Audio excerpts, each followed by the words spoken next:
If you've ever been thinking whether your blog makes sense or it's ready to read, this is a really handy tip. So these are our master documents that you will find inside our Ideas, Impact and Marketing Circle.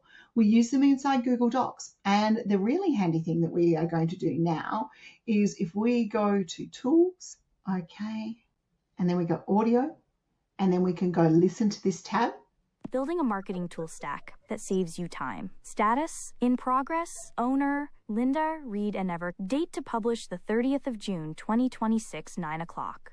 Now it's reading my whole document, but eventually it'll come in and it'll start reading from the blog post. And that's where we want to read the blog back using that and listen back to it, because we're going to pick up things where the blog doesn't make sense for us anymore. And that's a very handy way, especially if you don't have a second set of eyes, to have your blog reviewed.